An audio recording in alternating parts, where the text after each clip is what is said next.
Welcome back, everybody, to another episode of Out of the Park Baseball 22. When we left off last, we had just made quite a number of trades before the deadline, actually before the All-Star break. Came back, played a game, had great results, and then I'd say, hey, let's see how we do the rest of the way. Well, your boy got a little bit carried away. So I don't know if you can tell or not. Let me just expand this to full screen. A little bit carried away in the sense of, I sim the rest of the season. So if you look at it, we'll go through a lot of stats today. We'll highlight some positives here. I'm sure you can already pick some out. But just overall, from a season's perspective, we made that trade beginning of July. And we had been on a serious downward spiral since the beginning of May, or the end of May, I should say. And those trades kind of stabilized the roster. You can see we kind of flattened it out, and then we ended the year, I believe, on a 6-game win streak. I believe we swept the Reds and took 2 against, I think, the Cubs, or something like that to end the season. So promising end to the year. We have been offset by some injuries, one major injury to one of our acquisitions earlier in the year, but also some surprises too. So as you can see, the Buccos finished 17 games back from the Central Division lead, but the rest of the division was so bad we managed to eke out a third-place finish. Finished 76-86, which I believe, and by I believe I mean I know, that nobody is picking the Pirates to win that many games this year. I think the Vegas over-under is like 60, low 60 or something like that, 62, 64 something. So I would say we exceeded expectations in that regard. Finished above the Cardinals, finished ahead of the Reds. Still, that 17 back is a big number. Finished 13 back from the wild card, too. So, I mean, obviously still a lot of work to do, but I like where we're going, and I like what we're building. So, today's episode, we're going to recap, and we're going to try to get through as much of the offseason as we can. I doubt we're going to get through all of it here in this episode, but we'll highlight some of the some stats first before we get into it. Taylor Trammell finishes a 20-20 producer. So he had 21 home runs, and he had 20 stolen bases, 20 on the dot. So if we're gonna click in, so he was one of our major acquisitions before the trade deadline. Gave us 2 WAR over the course of the year, and really limited his strikeouts as well. Well, I guess when you combine that with his strikeouts from Seattle, he didn't really limit those at all, actually. That was my fault for seeing. Mitch Haniger didn't really have the power we expected. Kind of look at his OPS. Wasn't great, -2 WAR. But luckily, we still have J.J. Bleday, who's on our team, who could, if Haniger doesn't play well in the future, or whatever, we could substitute him in. Speaking of the devil, we will look at him here shortly. Tommy La Stella, again, hit a little bit below league average. I want to see what Taylor's OPS plus was. Yeah, 106. So he exceeded the league average. He had a good second half of the year there. Ke'Bryan Hayes, just a rock star. I mean, of course, I'm not even going to belabor the point anymore. 4 WAR in his first season. Led the NL, led the league. Actually, I don't know if it's the NL or majors in triples with 14. Just a dynamo. And then you add in his work in the field, too. Just awesome. Pete Alonso, first 40 home run hitter. I don't know. Did Alvarez do it? Did he hit 4? It seems like a big number for Alvarez. I don't know. But anyway, 41 home runs this year, over 100 RBI. And if you look at his OPS plus during his time with the Pirates, over 1,000. Over 170 OPS plus, and then OPS was over 1,000. So he liked that low wall, I guess, out in left field for the Buccos. So he tore it up after he came here. And then Carson Kelly, almost 2 WAR, hit above league average. And then an OPS of 815, which I will take for a catcher who gives good defensive work any day of the week. Kevin Newman here. just a little over half WAR. Again, not anything great with the bat. We may need to make a move for a shortstop here this upcoming year. So that's the lineup. And the one person I did want to take a look at here, he's not on our roster, our starting roster right now, is Blade, but we'll look at Senzel, who put, again, batted below league average, put a half WAR together. So, we haven't, if you remember last year, we had discussed, hey, we will give Eckstein, our hitting coach, a year, Rick Eckstein, our hitting coach, to see what he can do. Well, I think we saw what he can do, and I think we're gonna have to. I think we're gonna have to go a different way here in the offseason, try to get a better hitting coach. But anyways, neither here nor there. Our lineup didn't really do it, as you can see by all the team stats down here. Now, if you are talking about, well, what was the injury that hurt us, or what was the injury that we suffered through? Brady Singer, torn flexor tendon. He came down with that. I think it was, I don't know, like August or early September. Wasn't having a great season with us coming over from the Royals. But if we had to lose one, Keller, Brad Keller, or Brady Singer, I would rather it be Singer, unfortunately. But again, Brad Keller had a pretty solid effort after he came over. Was helped by a little bit of the low BABIP, but Keller did well. Ehrman, he 2.3 WAR for us since coming over, but I think the real revelation of the pitching staff here was JT Brubaker. 2.5 WAR. Is this sustainable? I have no idea. High walks, low K per 9, high WAR, high BABIP. This leads me to believe that's probably not sustainable over the next year, but we'll hopefully get Singer back into relative form.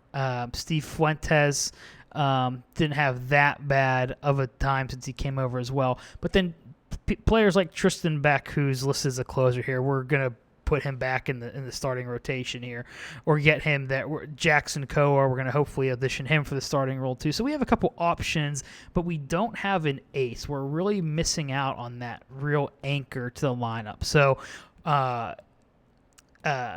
Kumar Rocker, who we drafted, had a great start to his career in rookie league. So we'll go look at he bypassed it. He went to the Grasshoppers.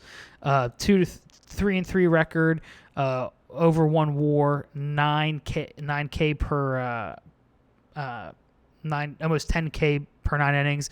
A little high on the walks, but overall very solid start to his career, and hopefully we can bring him up sooner rather. I would really love to see how much he improves over the offseason, maybe get him in the lineup to start with. We're not going to fuck around, pardon my French, with service time. If they're ready, we're bringing them up.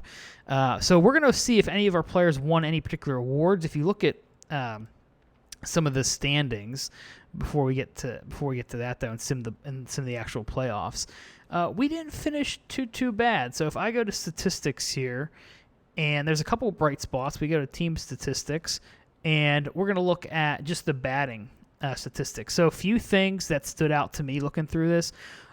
Led the division by far and finished one of the top teams, maybe even the top team in the major leagues in doubles. Again, crushed our division and finished high, probably top 10 in the league in triples. A little bit light on the home run power, but I like the double, triple action there for sure. So there's a couple things that I like. If you look at our OPS, we're a little bit below league average, but nothing that I don't think we can't come back from. I think there's definitely improvement there just based on our how young our players are. And then if you look at our pitching, there's a little bit, I guess, less of a positive sign there. We our ERA was probably a little bit high, probably the bottom half of the league. BABIP, we got a little bit lucky even.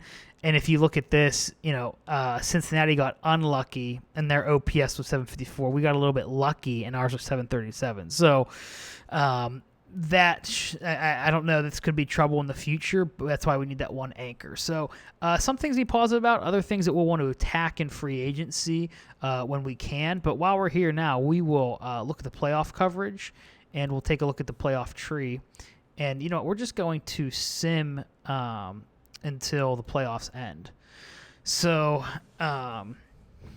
if I'm betting anyone, it's going to be the Dodgers. Even though the Padres, there's still some holes in that roster, I think. Dodgers, oh, wow. Okay, never mind. Now shut up real quick.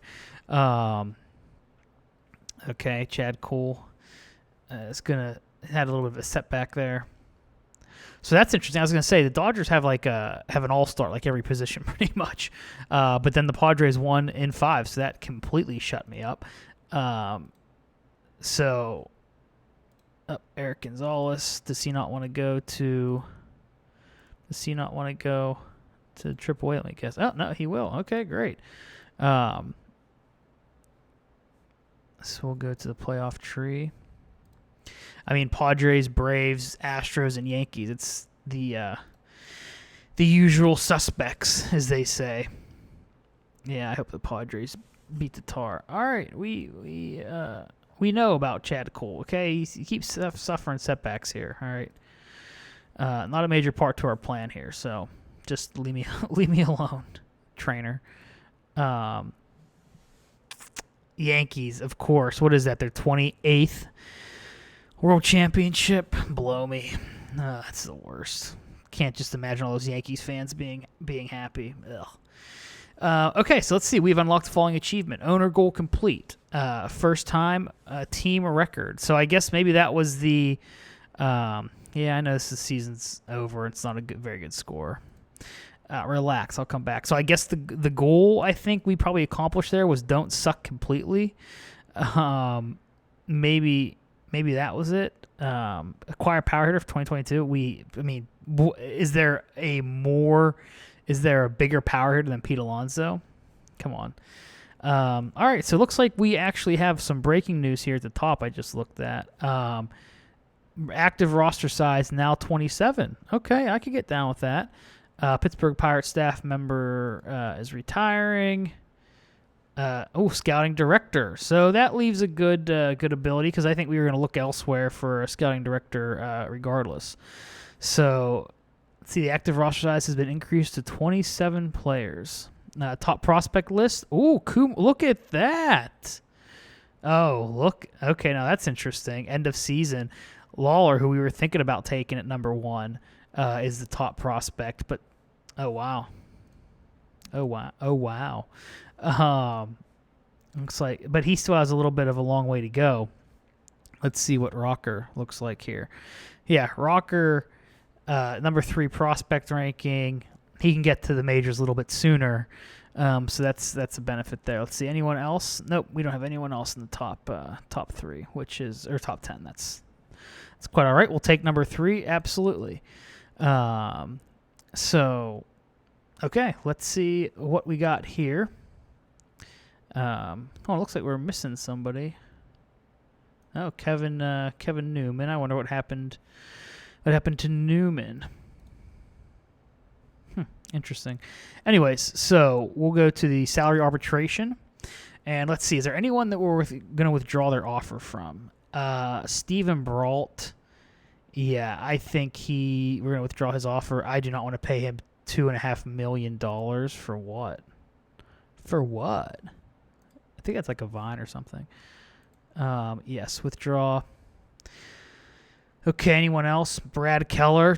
Ooh, going to $6.5 million. Yikes. That's kind of a big jump there. He's worth it though. You have to pay him. Chad Cole, $2.5 million. I mean, how much value did he provide us last year? 65 innings pitched, 75 strikeouts, $10K per 9. He might be one we want to keep. Let's see. Let's go down here to hitters. Pete Alonso making a huge jump. I want to see, maybe do we extend Pete Alonso? Can we do that here? Offer contract extension? Yeah, I don't want to. just a 1-year contract, that doesn't make any sense to me. Anyways, so let's see. Colin Moran.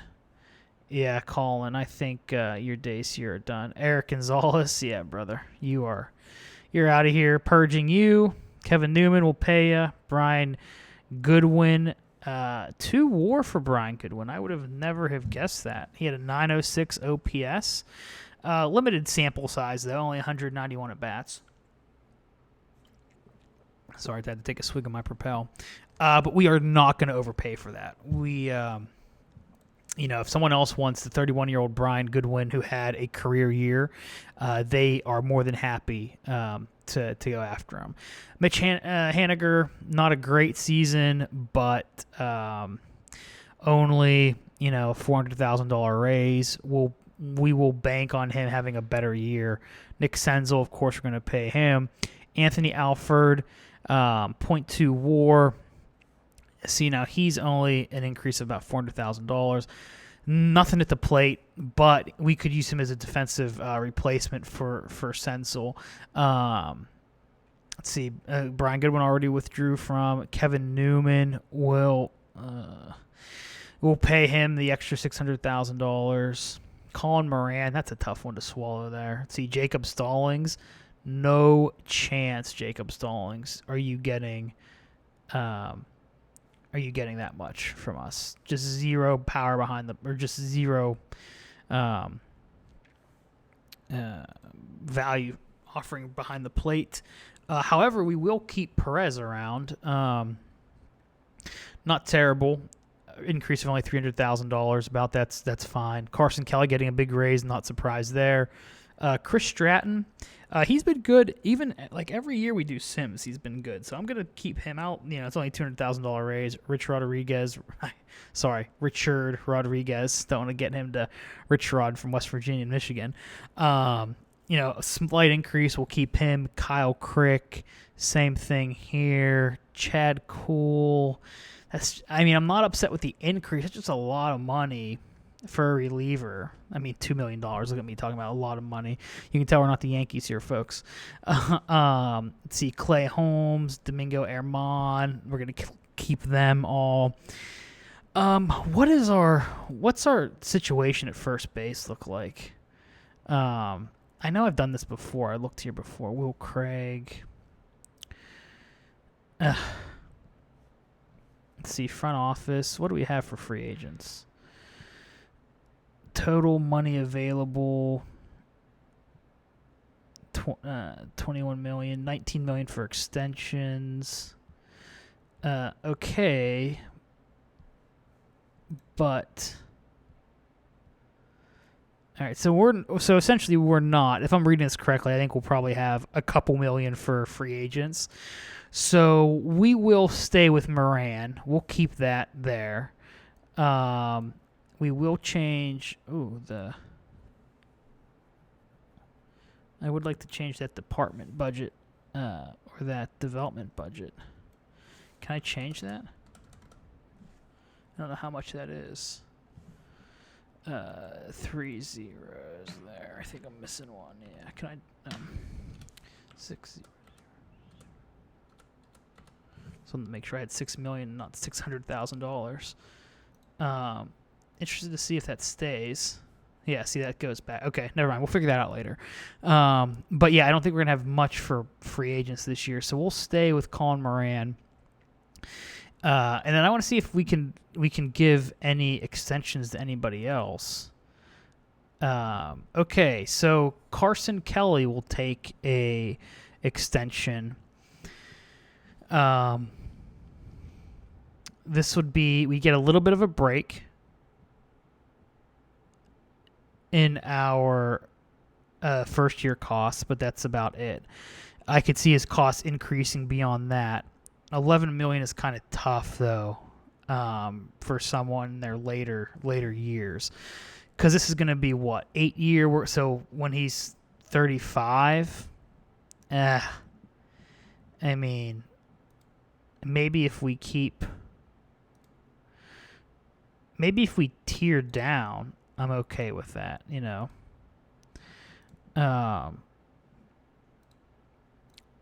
I just can't imagine he's going to accept this, though.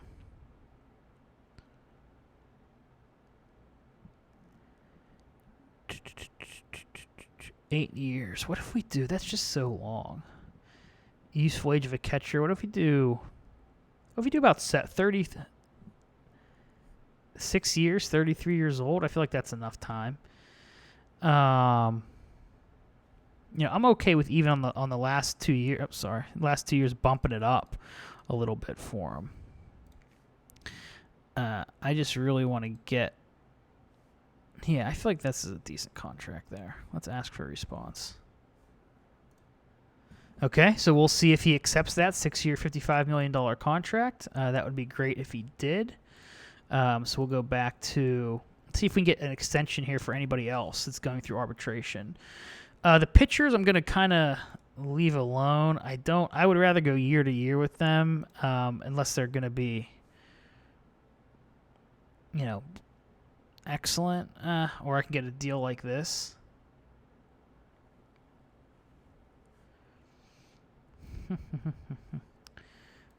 Yeah, see, that's too much for Domingo. Just because these arms are so fickle, and before you know it, they throw out their arm, you lose 2 years, and they come back, they're not the same person. So, Brad Keller, $8 million. Ugh. I don't know. I just feel like we don't have good luck with arms. Let's see. Pete Alonso. He didn't. Yeah, exactly. Okay. 1 year major league contract now. Let's see. Kevin Newman. Can we get maybe do we want even a long term? Yeah, we're not going to do that. Yeah. Okay. You're not going to milk me for more than what you're really worth. Let's see. Nick Senzel. Do we have the option there? Nope. 1 year for $1 million. Brother, that is more than what you get in arbitration. I'm not an idiot. Yeah, so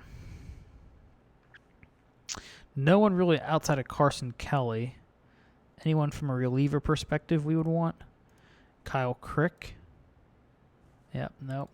Okay, so we're going to leave it at that right there. Anyone down here in the minor leagues that we're going to want to bring back? Tony Walters, I'm okay with that. Offer a minor league extension there. Yeah, Andrew Susak. Nah. Anyone else who's young in high AAA or whatever, I typically tend to bring back. Anyone old like this, you have a 30-year-old Joe Hudson, Andrew Susak, Tony Walters. We don't need all of them. We don't need all of them. So I will offer it to Susak, but not Joe Hudson, because then if you bring too many people back in your minor leagues, then you're just blocking people. You're blocking draft picks from moving up. Wilmer Defoe, I will offer minor league extension to, but you're just blocking people at a certain point, and they can't rise up. They can't move ahead in the system. It's either that, or you're ended up paying money to people who don't have really future at the major league level and are just taking up spaces. Taking up space in the system. So anyway, we're gonna stay with those players for their arbitration. I am curious to see the Carson Kelly thing here, and by thing I mean contract offer, his response to that. So we'll see here. It'll probably come in our news in the next few days. I hate how it always brings us back down to the. I might just say I have a personal message too, to be quite honest.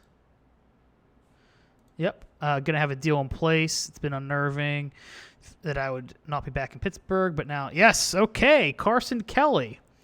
Fans react to extension. They are happy that we extended Carson Kelly.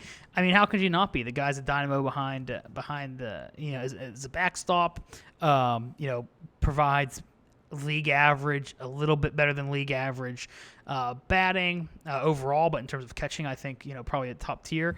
And then natural leader. I mean, how could you not want to build around a guy like that? So now let's go to the Great Glove, and let's see if any of our players have won the Great Glove Award. I'm kind of holding out hope for Ke'Bryan Hayes. Oh, we do have a winner here. You can see the achievement pops up. It has to be Hayes, right? No, okay. JT Brubaker as a pitcher 1. Okay, hey, that's something. That's fine. Whatever. That's funny. Did Pete Alonso? No, I was gonna say, did Pete Alonso's price just go up? Am I smoking something? Ugh, I feel like I'm okay. Maybe I'm not. All right, let's see. Reliever of the year. I'm really surprised Hayes didn't. Platinum Stick. Did anyone win that there?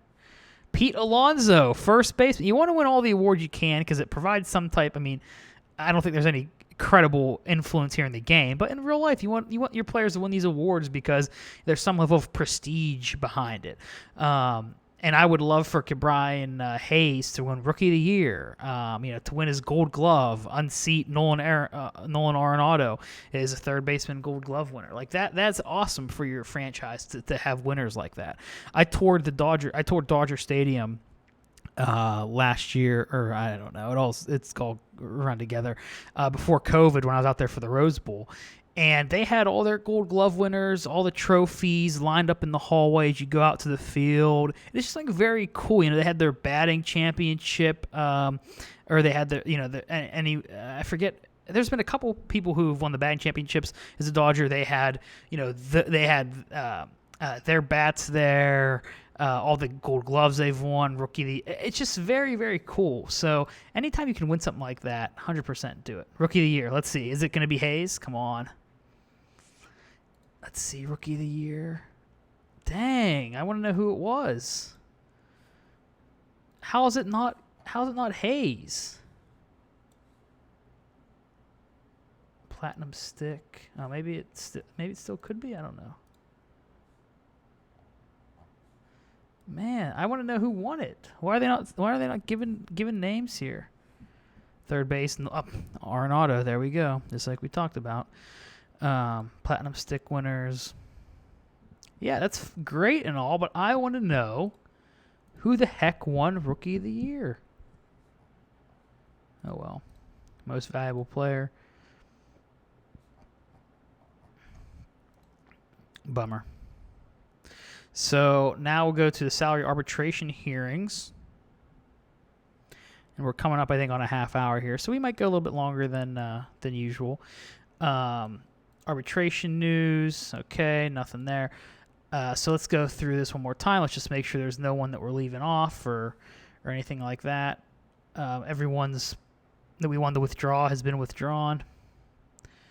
Yep, that looks about right. So we're good there. And then when we go to front office, I also meant to get rid of. We'll see what the hitting coach. We'll see hitting coach out there, or what hitting coaches are available. But we'll look at for scouting director. We will clear the filters. Yep. And then let's see scouting amateurs. Let's see. So favors tools. So we decided in our one of our previous videos that the current scout was looking at too much what the player could do right now. Of course the player isn't great right now. They're prospects. They have a lot to develop. But I think that impacted some of the reviews we got. I think I'm going to lean now toward tools. Highly favors tools. So anyone who or favors. So here it scouts majors fair, minors fair, good. Even though you can scout amateurs really well, I don't want that. I want someone who's good with a good overall that has an aptitude in amateurs. But I think this is what David X. What? Wait, how is this even possible? Oh, David Eckstein, not Rick Eckstein. Oh, I'm like, what the heck is going on?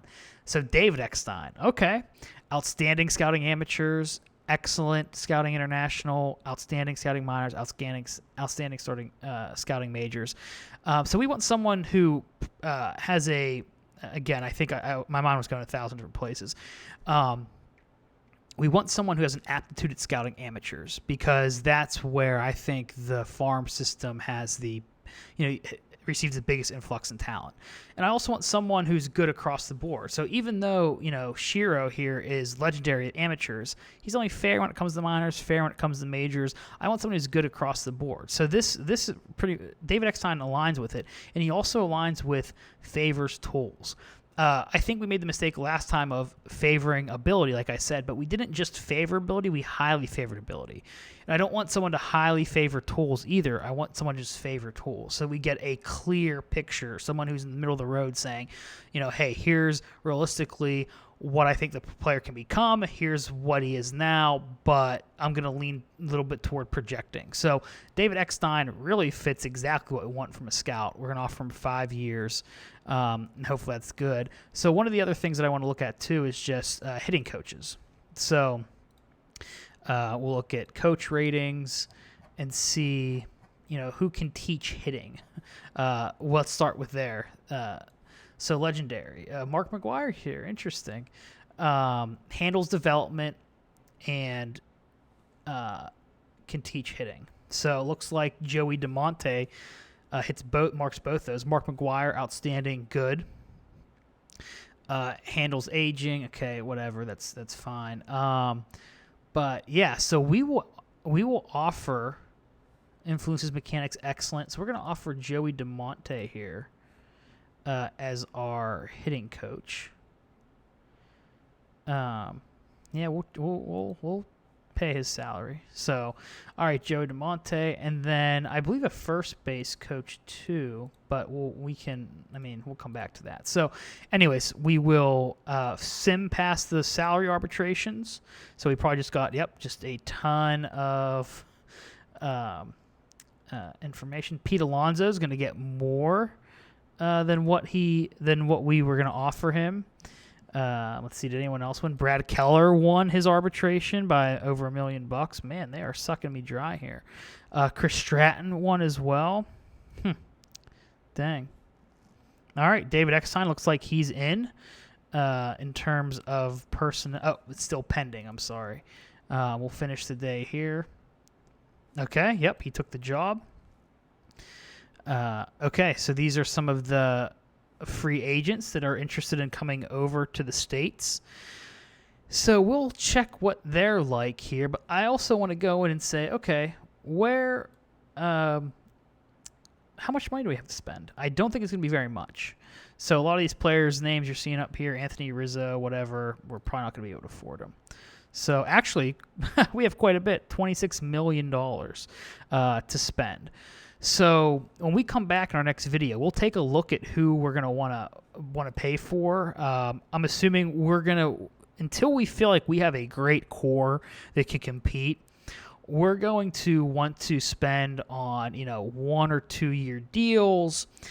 Maybe go in, especially for when we're talking about the bullpen. And I know that there's downsides to those if you it eliminates kind of the ability to get a bargain. Because if you only get a guy for a year and he outperforms it, then it's like you got to pay him the next year again. So you don't really get that. Oh well, he had a great year and now I get him again for $4 million or whatever. So it kind of eliminates the ability to get a bargain. But I don't think we're really getting bargains of anyone coming to the Pirates either.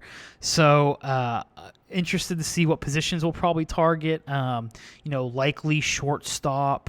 A little bit there, maybe get some depth at second base, and then we'll see if we can push all in for like an ace pitcher, and then I'm probably gonna want to add maybe 1 or 2 arms to the bullpen, and then maybe like a lefty start, maybe a lefty starter that could be like a 6th or 7th, long man there. So that's kind of what we're looking at here. I think we need to go all in for a high end starter, look at some shortstop, look at some depth second baseman, and then add to the bullpen. So I think those are the areas that if we fix, we have a good shot of competing next year. So thanks for joining me in this video. I appreciate it. Thanks for bearing with me through in earlier videos through all the playthrough pauses and glitches and hesitations and stutters and what we've been doing in the gameplay. So thanks for hanging with me. I appreciate that. Thanks for hanging with the arbitration. I look forward to coming back and adding some depth to our roster here. So look forward to seeing you next video. Thanks, guys.